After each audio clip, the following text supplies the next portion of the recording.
شبهه فدک و دروغ آخوند رافضی. فدک روستایی است در نواحی خیبر در سرزمین حجاز که قبل از اسلام یهودیان بر آن تسلط داشتند.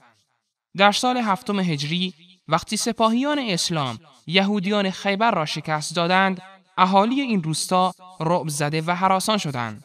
بنابراین با این شرط که نصف محصولات زمین‌ها و باغ‌های این روستا را به پیامبر صلی الله علیه و آله و سلم بدهند و در مقابل زیر پرچم اسلام زندگی کنند و بر ضد مسلمانان دست به توطئه نزنند و حکومت اسلامی امنیت آنان را تأمین نماید، بدون جنگ با رسول الله صلی الله علیه و آله و سلم صلح کردند.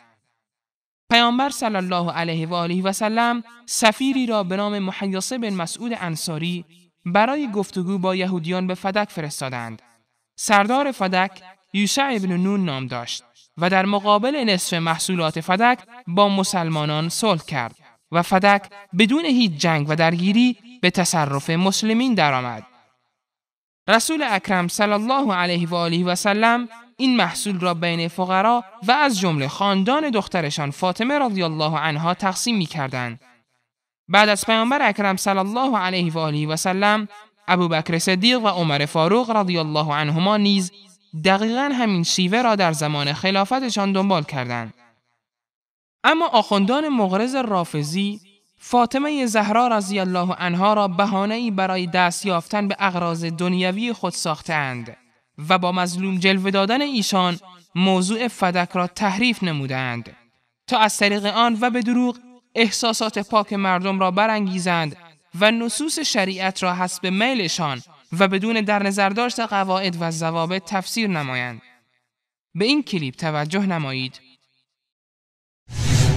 فدک که در حیات پیامبر به فاطمه زهرا داده شده بود به دستور خداوند تبارک و تعالی و آت ذی القربی حقه، حق ذوی القربی رو بده. یعنی چی حق ذوی القربی رو بدم؟ جبرئیل نازل شد یعنی فدک رو بده به فاطمه. امر ثابت شده است. شیعه و سنی این امر رو ثابت می‌دانند.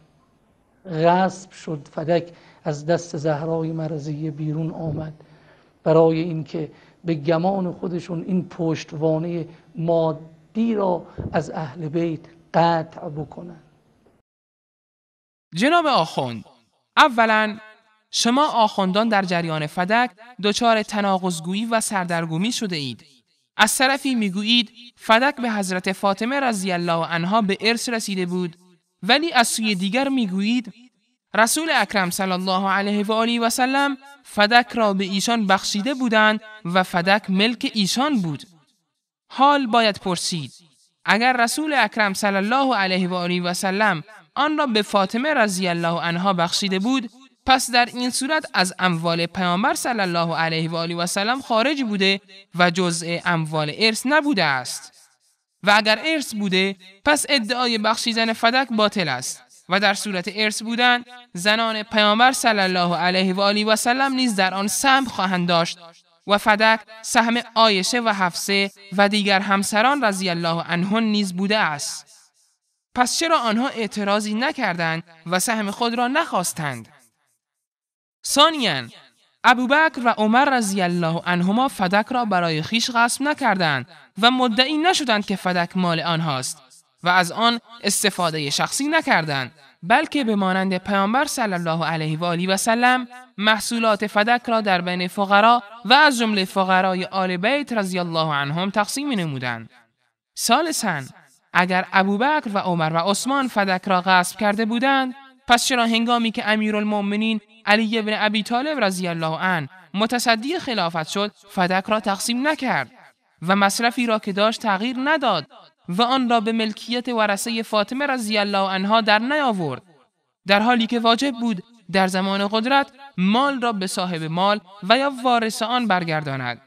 پس در صورت پذیرفتن غصب فدک توسط سه خلیفه اول، سیدنا علی رضی الله عنه نیز یکی از غاصبان فدک و همسو با خلفای ثلاثه بوده است.